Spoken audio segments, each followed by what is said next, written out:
Are you having a hard time figuring out what to get Dad for Father's Day? You should check out Row 1 Brand's Vintage Pictorum Gallery. They have America's best sports art. With over 7,200 historic sports prints, you're assured to find something unique for Dad this Father's Day. Instead of a boring old tie, get him a historic baseball photo taken by Henry High Sandham at the historic Polo Grounds Stadium in New York City during the 1894 Temple Cup. Or, if he's an NFL buff, check out the 1963 vintage NFL poster. These are so good looking that you'll be amazed how they turn out.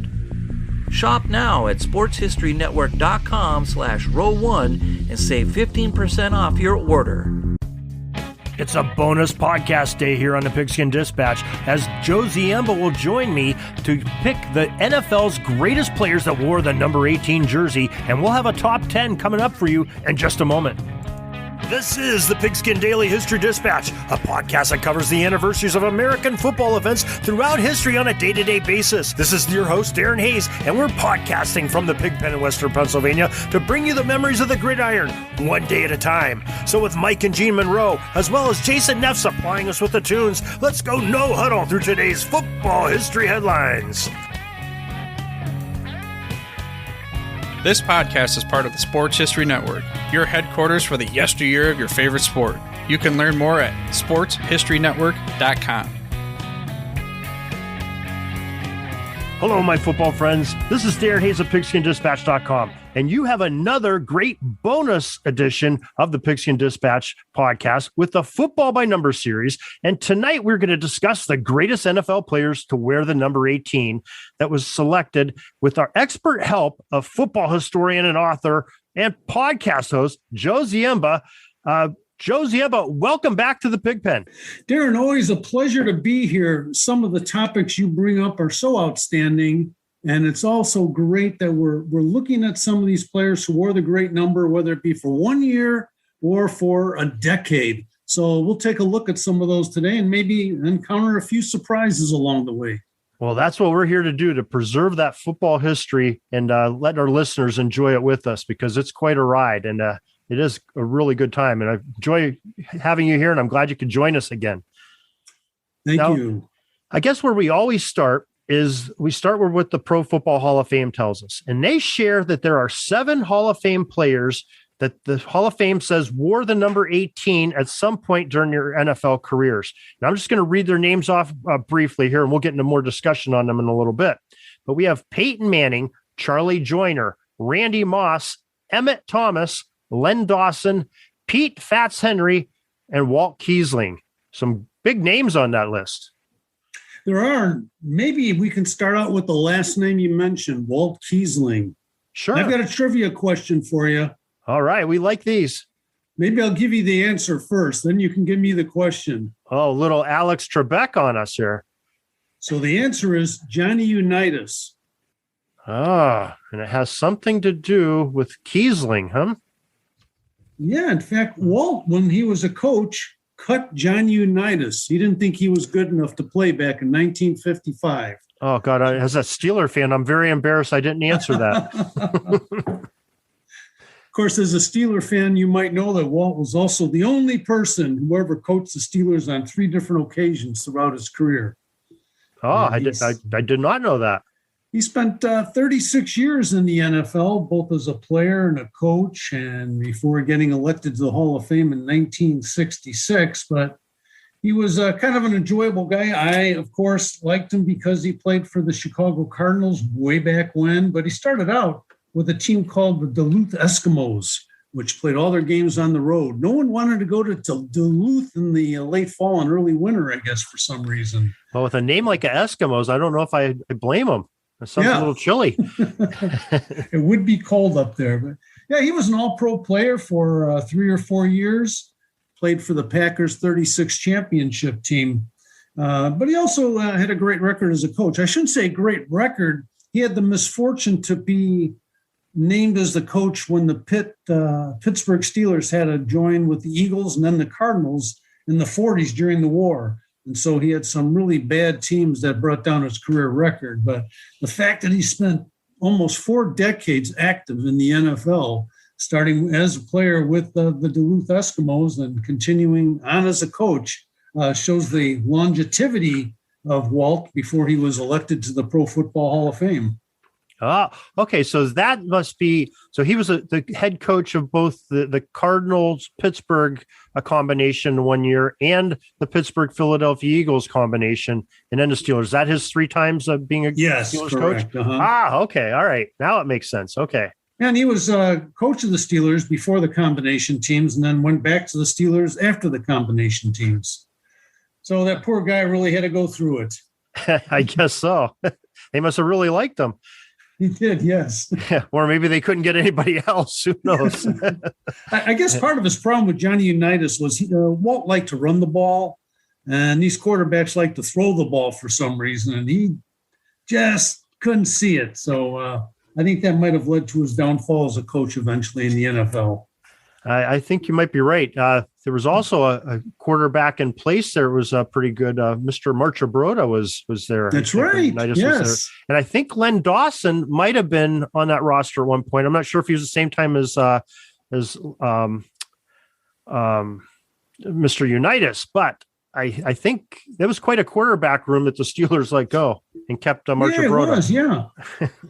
Yeah, as you mentioned, Len's another one of those Hall of Famers back to 87. Another great career. He still holds the Kansas City Chiefs records for, I believe, in yardage, passing yards, and touchdowns, even though he hasn't played since, the 70s, I think. So quite a quarterback. But, he started out with the Steelers for, I think, 3 or 4 seasons, and then went to Cleveland, then went to Dallas Texans, which became the Kansas City Chiefs. And he found a little bit of success there. He did, yeah. For a guy who really, his first 5 years in the league, hardly even got into a game, and then to end up being a Super Bowl MVP and being elected to the Pro Football Hall of Fame, I think the American Football League helped his career quite a bit because he was able to play there and won 3 championships and just put up a lot of big numbers. And, of course, the combination of the 2 leagues, over 28,000 yards in his career, which is quite amazing. So, well-deserved Hall of Fame pick. Yeah, most definitely. Now, most people will look at it, and Len Dawson wore number 16 with Kansas City, and they retired his number 16 jersey there. As a matter of fact, even Joe Montana, who was a famous 16, when he went to Kansas City, he wasn't unable to get that number 16 because Dawson retired it, and I believe Joe ended up wearing 19 for his career at Kansas City. So interesting. Yeah. Good quarterback. All right. While we're talking about quarterbacks, there's another interesting quarterback from the AFL named Frank Tripucka. And the reason I was going to talk to him is he's just one of those guys who was around for a long, long time and started as a journeyman, but with a couple of interesting things happening in his career. Played for Detroit, then went to the Cardinals for a couple of years, and his career never really took off. He got a few starts at the Cardinals and then went to Dallas when this is before the AFL started with Dallas. And then when the league started, he was with Denver for a few years. But the interesting thing about his career, again, this is Frank Tripucka, number 18, was after not really making it in the NFL, he went up to Canada. And again, his career kind of slowed down, and he became a coach of Saskatchewan, I believe. And during a strange year when he was coach, I believe the top 3 or 4 quarterbacks he had all got hurt. And there's no one to turn to. And so Frank, even though he was a little older, became the quarterback of the team. But what was ironic about it is the Canadian League at the time had a limit of 12 Americans that could play on the roster. And they had already handed in, and his name was not on there because he was the coach. So even though he won a game as quarterback, they had to forfeit the game because he was ineligible, so to speak. So again, he thought his career was over. And then this new league started. A buddy of his said, hey, come on down to Texas. You won't play much, but we need a guy with some experience to help out a little bit. And I said Texas. I apologize. It must be on my mind. Warmer weather, perhaps. Denver. So Denver was so tight in those early days that when the players showed up, they had no long sweatpants or sweatshirts. They were wearing shorts, and the weather was still kind of cold, or was cold during the season. So he said they were kind of tight there. In training camp, which was held at the Colorado School of the Mines in Golden, Colorado, the dormitory was an old gym. So they didn't have private rooms or double rooms. And Frank said at the time, they just had a bunch of cots with a few nails in the wall to hang your clothes on. But he ended up becoming the starting quarterback down there and claims he was the first guy to throw for 3,000 yards, beating Johnny Unitas, who we just mentioned, by a couple of weeks, he said. But he had 14 games, and he said Johnny Unitas only had 12. But that was a guy, again, who came back and resurrected his career 2 or 3 times to play. So Frank Tripucka's on our list. I don't know if he'll make our top 10, but some interesting stories there. Yeah, I'm looking at his stats. I mean, actually, his best 3 years as a pro in the NFL or AFL was in Denver, 60, 61, and 62. For 3,000 yards one year, just under 1,700, and just missed it in 3,000 in 1962. So, yeah, he really rebounded well. Yeah, and he said at the time he took a big pay cut to go to Denver. But he said because the season was so strong, they not only made up the $10,000 he lost, but gave him a $5,000 bonus at the end of the year. Wow, that's a nice little chunk of change for that era. Yeah, for sure. All right. Well, yeah, definitely under consideration. I'm not sure if he'll make it, but that's a great story on Tripucka. Okay, we still have one old-timer from the Pro Football Hall of Fame, Pete Henry, who wore the number 18 I show for one season in 1923. Yeah. He played, for Canton from, that was the year he wore the jersey, did you say? I'm sorry. He wore it in 1923. He was playing for Canton, yes. Yes, right. He wore many different numbers for Canton, looks like. He did, yes. And he was around again for a long time before his Hall of Fame. He was one of the, I believe, the first inductees in 1963. But played for Canton, the New York Giants, the Pottsville Maroons. But I have a good trivia question about Fats. Okay. Fats Henry. And he was a tackle. He was a little heavier, although certainly not. He was 5'11", 245, which is big for those days. But he was also a kicker for all the teams he was with. And during college one time, he blocked a punt, ran it down, and scored the touchdown, kicked the extra point, and then kicked 2 field goals in that game for all 13 points and a 13-7 win for his team, which was unusual because a lot of people scratch their heads, and it'd be difficult to remember a time when a tackle scored all the points for a team in a game. Absolutely. I don't think you'll see that happen too much anymore in today's game. That's for sure. Now, I believe he was, we've covered on some other numbers, but I believe that the same day in Ralph Hayes' Hutmobile showroom, the Canton Bulldogs also signed Pete on that same day to play on their team. Did not know that. He had when he was inducted into the Hall of Fame, quite a few accolades came his way. George Hellis said, "Was there ever a better tackle than Fats Henry?" Yes, Henry was the best. And then Walter Camp, who was considered the father of American football, said Henry was the finest lineman I ever saw. So it was a guy who we don't have statistics on. I haven't seen him play, and I don't know if you have, Darren, but back in the 20s. But no, I think I just we have missed to go them. by some of this, some of these quotations by telling what a great player he was. Well, yeah, if you get endorsements from Hallis and Walter Camp, that's good enough for me. That's pretty. Doesn't get much better than that. That's for sure. All right, who do we want to go to next on our list? Your choice. Let's see. There's plenty of good ones on here. All right. Well, let's go to another one that it's not in the Hall of Fame, but maybe will be under consideration. How about Roman Gabriel? Oh, man. Yes. Yeah, I just had no idea the numbers he put up. Wow. Yeah, quite impressive for especially his era. Now, he played from 1962 all the way to 1977, which that kind of surprised me. I didn't realize the longevity of his career. And he, as a starting quarterback, he was 86, 64, and 7, threw for 29,444 yards, 201 touchdowns, 149 interceptions, and that's exceptional for that era of football for a quarterback. It was amazing. Year after year, he had big numbers in the league. Absolutely. So I think that's a name that definitely I think we should have under consideration when we go to make our list at the end of this. Yeah, he was the MVP of the National Football League too in 1969. So, yeah, I think he might be one we'll have to look at. Plus, there's another reason. Here's my trivia about Roman Gabriel. Okay.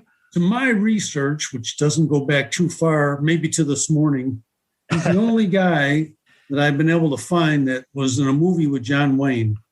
After his playing career, he got into some acting. He was in TV shows such as Wonder Woman, Gilligan's Island, Perry Mason, and he was also in the movie with John Wayne called Undefeated.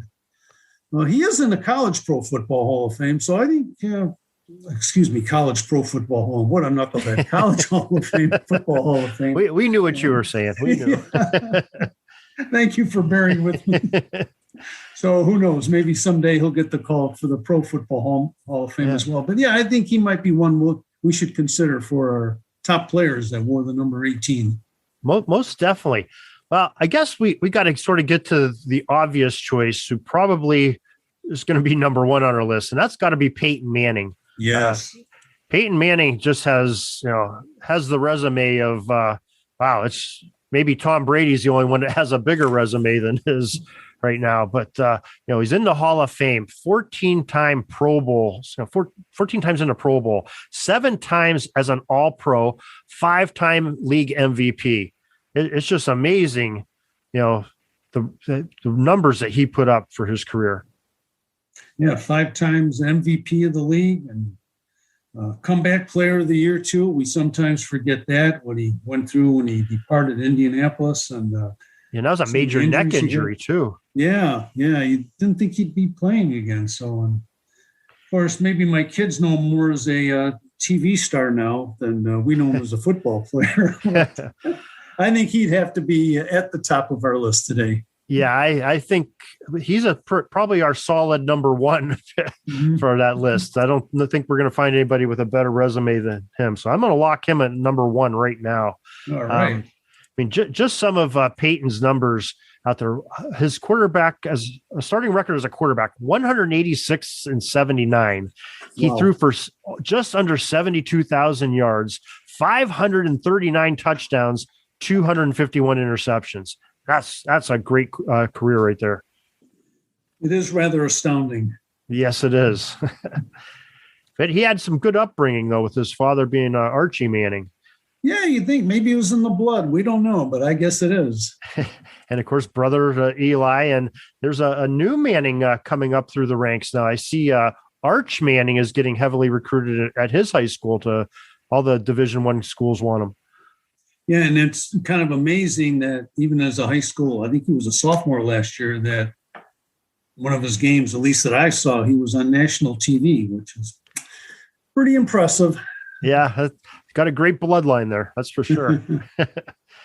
Okay, where do we want to go next with our study here? Let's see. How about a couple of kickers that wore the number? They may or may not be ones we'd want to look at in our top 10. All right. Just a couple of quick ones. One was Herman Weaver, and he was a kicker, came out of college.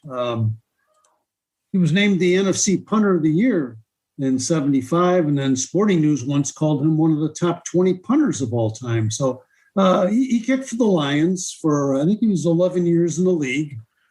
And he got his interesting name of Thunderfoot, which was given to him by the legendary, in his own mind, broadcaster Howard Cosell. Said the Lions were preparing for Monday Night Football, and Cosell, of course, was watching the players, and Weaver went back to punt on the field, practice before the game, and I guess it was a booming kick, and at the highest point the ball hit was almost even with the press box, I guess.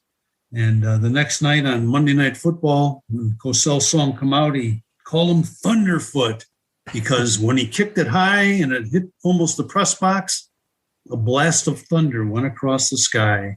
Pretty dramatic, huh? Oh, yeah. That's from Howard Cosell. Well, so again, I don't know if Herman will be in our top 10. We had another interesting kicker called Joe Danello out of Spokane, Washington. Went to Washington State. At one time, he had his team record. He kicked for 10 years with the Packers, the Giants, and the Buffalo Bills. Kicked a team record 55-yarder for the Giants back in 1981. It's since been broken. And one time kicked 6 field goals in a game, which tied a record, which has since been broken. But a couple of bright spots for him, a guy, again, who wore number 18. But just to bring him in there and to say to Herman and Joe, we miss you guys, but I don't know if you're going to make our top 10 today. Yeah, but to have a nickname like Thunderfoot as a punter, and good nickname by Howard Cosell. That's impressive too. Yeah. Well, another person that I think that was in the Hall of Fame that we definitely should talk about is Emmett Thomas. Oh, yes. Emmett was a great defensive back, played most of his career all of his career with the Kansas City Chiefs, 1966 through 1978. Good long career for a DB. He was, and twice led the league in interceptions. And he came from a school that no one ever heard of because it no longer exists, called Bishop College down in Texas. So, again, another guy with a nice long career. His number 18 is retired by the Chiefs. Oh, okay. He was 5 times he made it to the Pro Bowl, 1 time as an All-Pro, 2 AFL championships, and 1 Super Bowl championship. So that's a great career there, too. 58 interceptions and scored 5 touchdowns off of them. Yeah, a couple times he led the league in interceptions. In 74, he had 12, 214 return yards. So, yeah, wow. Having a nice guy in your defensive backfield like that you could rely on, that could get to the ball anytime it seemed like he wanted to. He was certainly a thorn for the opposing quarterbacks during his long career. That's for sure. And you don't see number 18 as a defensive back anymore. I can't think of any other ones that are have a number like that. Yes. So interesting. All right. Where do we want to go next year? Well, we have a couple more Hall of Famers. Okay. Emmett Thomas might be one. Late in the 60s. We have Charlie Joyner on there. Charlie Joyner as well. Charlie Joyner's definitely a big name to talk about. Yeah, Charlie's one of those late bloomers. He didn't even play football till he was a junior in high school. Ended up with, I think, like an 18-year career in the NFL, though. At the one time when he played, he was 39 years old. When his last season, I think he was the oldest receiver at that time that to play in an NFL game. So he had several records when he retired. He had most career receptions, receiving yards, and games played at the time of his retirement. But kind of neat for a guy who went to a small school. He went to Grambling and really didn't get much high school experience either. And the trivia of Charlie is he was the last active player in the NFL who played in the AFL. Oh, okay. I was wondering about that because I see he started in 1969, and I wasn't sure if they would. I guess that would still be the AFL then, because the Jets represented the AFL in the Super Bowl that year. Oh, that's right. Yeah. So, okay. So I think Charlie Joyner's got the numbers. Hall of Fame, 3 times in a Pro Bowl, 1 time as an All-Pro. The records that you just talked about when he left. I think maybe he grabs one of those spots. I'm not sure about you, but I would almost give him one of those spots right now. I think so. Yeah, he was quite effective. And I think we should consider him very strongly, not only for the list, but near the top of the list. Yeah, I think he's in. We'll put him. So we got Peyton Manning and Charlie Joyner so far. 2 of those 10 spots are sewed up. And so I guess our only Hall of Famer we haven't talked about yet is another great wide receiver, Randy Moss. Right, yes. Randy had a real nice long career. Started off with the Minnesota Vikings, played there for 8 years. I didn't realize he played there that long. Of course, New England with the Patriots, it was there for 4 seasons. Oakland for a couple years, and then had some cups of coffee with the San Francisco 49ers and the Tennessee Titans near the end of his career. Yeah, he had some amazing numbers. Of course, 6 times All-Pro, He was named to the NFL's 100th anniversary team, and 5 times he led the NFL in receiving touchdowns. So he over 15,000 yards in receiving yards when he retired. So pretty amazing. 156 touchdowns. That is a lot for a wide receiver. It's quite the impressive career again. And I keep saying impressive, but we're with some very skilled and very honored players tonight. And so I think Randy, he should be up there and top of our list as well. Okay, we'll slot him in there. I agree. All right, so now we covered our Hall of Famers. We've got 3 of them that we already put into our top 10, and we're going to look at some other people before we decide on the other ones. I'd like to bring up another quarterback that's didn't make it into Hall of Fame, but was significant, and that's Jim Zorn. Jim was a lefty that came out of Cal Poly Pomona, and had a great career, mostly with the Seahawks, but finished up his last couple of years in Green Bay and Tampa. But we always remember him as a Seattle Seahawk. Yeah, and he had some great numbers during those years. And even in, I think it was his rookie year, he led the league in attempts, 439 attempts. So he came out throwing. Had a little problem with interceptions that first year or so. Kind of corrected that as he moved on through his career, but a very effective starter for Seattle. And as we said, he finished up with Green Bay, started a few games, and then one game with Tampa, then in 1987 before he retired, and then got into coaching, as we know. So he's been around the league for quite a few years. Right now, he only wore the number 18 for one season. That's with Green Bay, and he really only played 5 games with them, so didn't do a whole lot wearing the number 18, but he's definitely worth a name that's worth mentioning in this conversation because he was a great player. It was, yeah.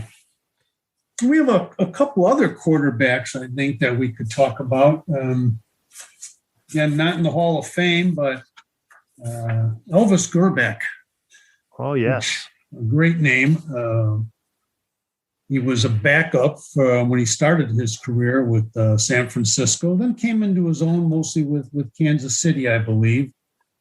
Became a starter, had some really good numbers then with, especially in the year 2000 with Kansas City.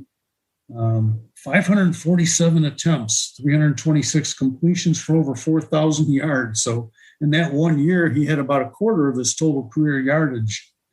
One of the, here's another trivia for you. In 1998, People magazine named him as the sexiest athlete in the country. And then later, that was a nice honor for him. Found out it was a mistake, that the photographer was told to go out to take some photos of the Kansas City quarterback, Rich Gannon, got the 2 quarterbacks mixed up, and Elvis got named the sexiest quarterback over Rich Gannon. So that has absolutely nothing to do with their playing ability, but we have to find some trivia to keep you interested tonight, Darren. Oh, that's definitely an interesting story, though. I thought it was going to be maybe the Elvis Presley connection that got the mistake, but it was Rich Gannon who was supposed to get that honor. Wow, yeah. Very interesting. Now, I didn't even know they had awards for sexiest athletes at all. I think they have awards just about for anything right now that'll sell a magazine. That's for sure. Yeah. And of course, there's Wade Wilson, who wore number 18. Yeah. Long career with Minnesota. Monster numbers a few years. I shouldn't say monster, but really strong numbers when he was playing. Only started really 1 year, but managed to stay in the league even through the strike year of 82, from 81 through 98. And just, again, a reliable backup guy who played with different teams after he left Minnesota. He was in Atlanta, spent some time with Dallas, also Oakland. So he got around a little bit during that long career, but his total career numbers were pretty good. 17,283 yards, threw for 99 touchdowns. So around for a while, was worked well, made a nice career for himself. He most certainly did. Very good quarterback. Like I said, mostly a journeyman backup quarterback, but he did have some great years there with Minnesota. He did, yeah. So definitely somebody to have under consideration for our final list. I know there's another quarterback that you wanted to talk about and had a Chicago connection. Yeah, right. That'd be Mike Tomczak. Had a Steelers connection too. Yes. Known for his career with the Bears and the Steelers. He was from Calumet City, Illinois. And you may remember the Blues Brothers movie, which the Blues Brothers were trying to save an orphanage, which didn't exist, of course. It's fictional in Calumet City. But Calumet City was known for its Al Capone connections way back when, 100 years ago. It's changed better now, but he played for his dad, Ron, at Thornton Fractional North High School, became an all-stater and led his team to the quarterfinals in the state of Illinois, which was quite an accomplishment. TF North was not known to be a football school before father and son got there. And I always remember an article that appeared in one of the local papers where Ron Tomczak, who was really a tough guy, I remember his coaching and got to know him a little later in life when he moved to the same town where I'm in now, along with his other son, one of his other sons, Steve. And Mike said that his dad kind of prepared him for the likes of Mike Ditka during his professional career. He was tough, but they had a nice bond. And in high school, even Mike was allowed to call his own plays. And his dad reasoned that said in the newspaper that, well, he's been going to practice in games with me since he was 2 years old. So he knows exactly what I want out there. But I thought it was a nice connection. So he got some playing time with the Bears in the Super Bowl in January of '86. He got in the game and promptly got a penalty. He was on a kickoff team, I believe, but later became a starter for both the Bears and the Steelers. Had some really nice numbers, again, over 16,000 yards and 88 touchdowns, but 106 interceptions. So a couple of nice years, then became a starting quarterback for, in your area, the Steelers, as his career went on. Yeah, he had a real nice season in 1996, and he came at the perfect time for the Steelers. Led him to he was 10-5 as a starter that year, and threw for 2,700 yards. But of course, they had a backfield to go with. I believe that's what the year the bus came in. So, he could hand the ball off to Bettis and get some yardage. So he didn't have to throw so much. Mm-hmm. So that was a nice career. And his dad unfortunately passed away, I think in 2007 or 2008. But Mike, it was a nice story that the newspapers enjoyed in this area, that the father and son combination, and now he wore number 18. What the heck? So right, get to consider him for one of the top 10s, perhaps. Absolutely, 15 years he wore that number 18. Also, wow. Well, how about we turn the gears a little bit and talk about a couple wide receivers that have wore the recently, and they're still playing, actually. AJ Green being one of them, wore number 18 his entire career with the Bengals so far. Started out in 2011, and gosh, it doesn't seem like he's played that long, but 10 years already he's played with the Bengals.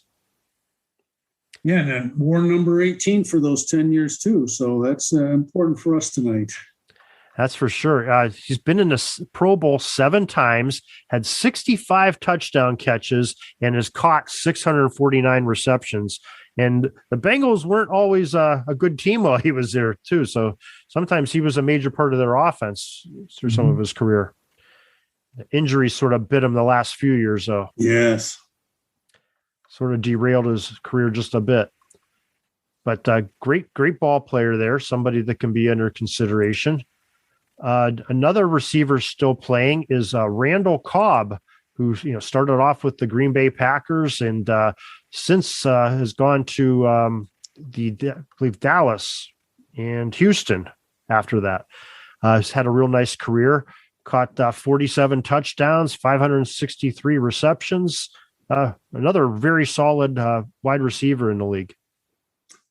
I wanted to mention Kenny Britt, who was the first ever Rutgers player to be selected in the first round. And he had a 9-year career as a receiver, caught 329 passes for over 5,000 yards, and played for a few teams during his career, but lasted in the league from 2009 to 2017. And as I mentioned, picked up over 5,000 yards receiving. Very, very good numbers there. Another wide receiver I'd like to bring up, how about Gene Washington? Gene, maybe people of today don't remember him, but he played from 1969 to 1979. Most of his career with the San Francisco 49ers, 9 years there, 1 year with the Detroit Lions at the end of his career, but caught 60 touchdown passes, 385 receptions, and just over 6,800 yards of receiving. So another nice wide receiver there in the mix, wore number 18 his whole career. Do you have anybody else that you want to bring into our mix here before we make our decisions? I think I bored you with the ones that I really jumped out at me and wanted to make sure we got a couple of kickers in there as well, which we talked about earlier. Yeah, you got to bring the kickers in there because we're almost out of the kickers numbers in our journey through the 0 through 99 jersey numbers. Okay, let's review. So far, we've got 3 spots that we said are locked up out of 10 for our greatest players in the NFL that wore number 18. That's Peyton Manning, Charlie Joyner, and Randy Moss. And we've got some other good names on there, and we've got 7 spots to fill. Who do we think should be our next one to go in our top 10? I think we've got to look at a couple of the older folks, which would be Fats Henry and Walt Kiesling. Okay. All right. I don't disagree with you there. Let's especially getting the endorsements that they did. You have Walter Camp saying that you're a great player. Yeah. That carries a lot of weight. The father of football. All right. So what do you think? What do you think about Roman Gabriel? He's not in the Hall of Fame, but when looking back on his career now, I was really, really impressed. I was going to suggest him next, and I think he takes our 6th spot there. Roman Gabriel does, and definitely a great competitor. And I wouldn't be surprised if someday we see him in the Hall of Fame with numbers like that, especially I think in the year. he deserves it. Yeah, most definitely. And I think another one of our Hall of Famers, I would pound the table on a little bit. I think Emmett Thomas, with those numbers at the defensive back position and wearing the number for 13 years, I would say he's deserving of being on our list also. I would agree. Yeah, especially we need a defender on there. We got to take care of all those wide receivers with somebody.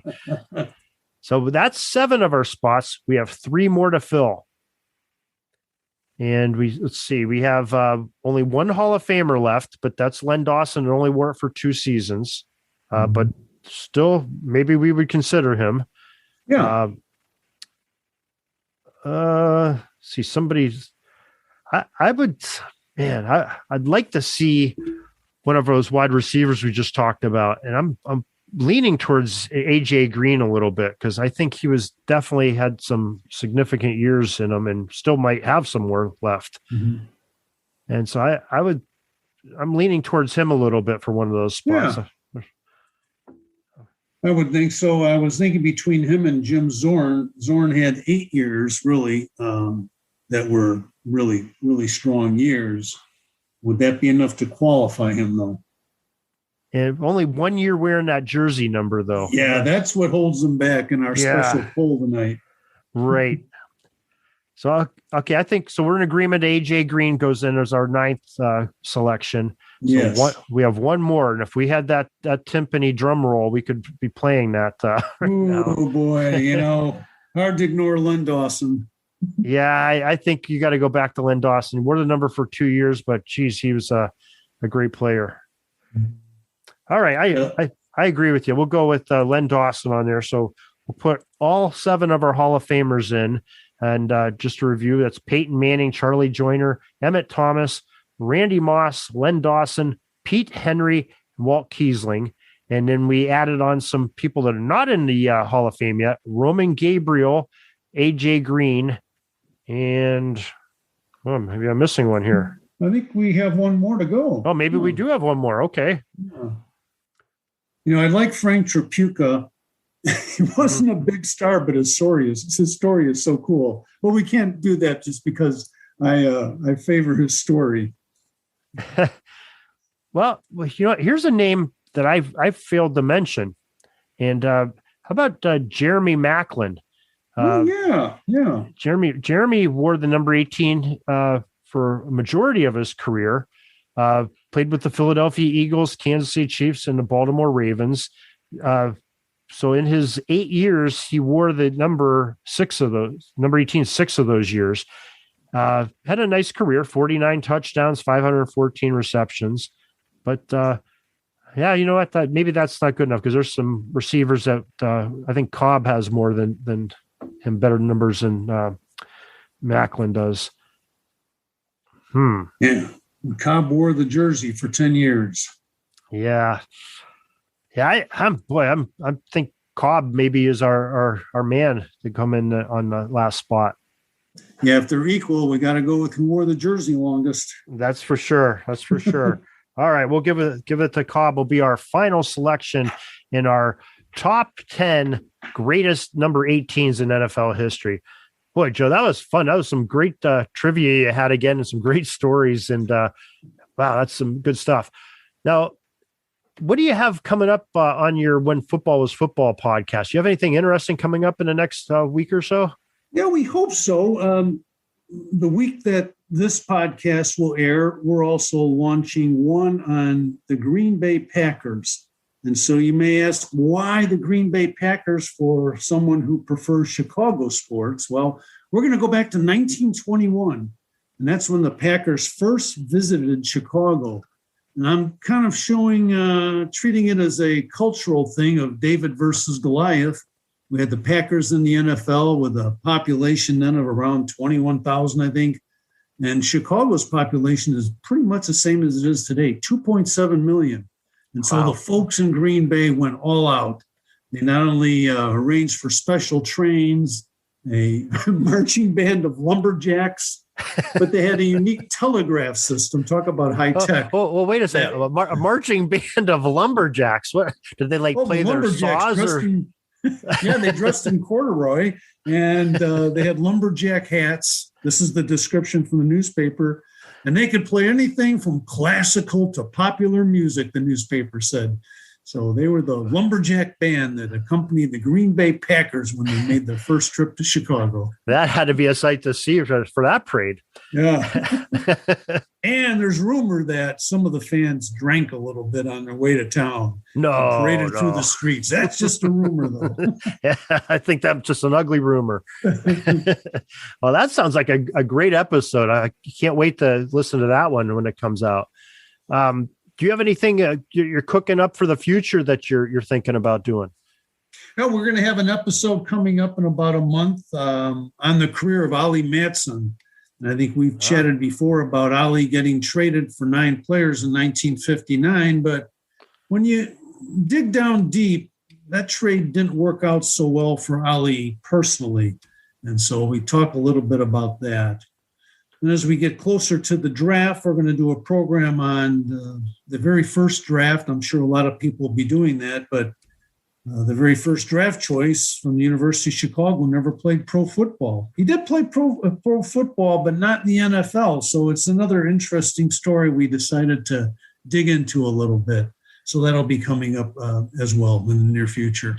Well, we can't wait for that one either. So a couple great podcast episodes coming up on When Football Was Football with Joe Ziemba. And Joe, we thank you once again for sharing your time and your knowledge with us here on the Pigskin Daily History Dispatch for our greatest 18s in NFL history. And we thank you so much, Joe. Thank you, Darren. We look forward to it and hope we get to chat again in the future. This was a really fun exercise, and I really enjoyed spending the time with you. Thank you. Oh, I have too. And I know we have your name down for a bunch more, so we will be hearing much more from you. So keep that pencil sharp and the research going. We will do so. Thank you, sir. All right. Thank you. Peeking up at the clock, the time's running down. We're going to go into victory formation, take a knee, and let this baby run out. Thanks for joining us. We'll see you back tomorrow for the next podcast. We invite you to check out our website, pigskindispatch.com, not only to see the daily football history, but to experience positive football with our many articles on the good people of the game, as well as our own football comic strip, Cleat Marks Comics. Pigskindispatch.com is also on social media outlets, Facebook, Twitter, Instagram, and don't forget the Pigskin Dispatch YouTube channel to get all of your positive football news and history. A special thanks to the talents of Mike and Jean Monroe, as well as Jason Neff for letting us use their music during our podcast. This podcast is part of the Sports History Network, your headquarters for the yesteryear of your favorite sport. You can learn more at sportshistorynetwork.com. At the Sports History Network, we're all about sports yesteryear, and so we're so pleased to introduce you to Row One, an online memorabilia gallery and shop that brings your sports history to life anywhere. The Row One gallery includes over 5,200 gorgeously reproduced prints of team posters, game program covers, game tickets, advertisements, and more in baseball, pro and college football, pro and college basketball, and more. And any gallery item may be printed in a variety of sizes on wood, metal, canvas, acrylic, or poster paper. And in Row One shop, check out the thousands more of unique items with the retro and historical designs dating back to 1876, including t-shirts, long sleeve shirts, phone cases, mugs, blankets, pillows, towels, and even shower curtains. Go to sportshistorynetwork.com, ROW1, for access to the full Row One catalog and for gallery prints and gift items, plus get a 15% discount off all prints on the Row One Pictorium Gallery with coupon code SHN15. Follow the link on the show notes.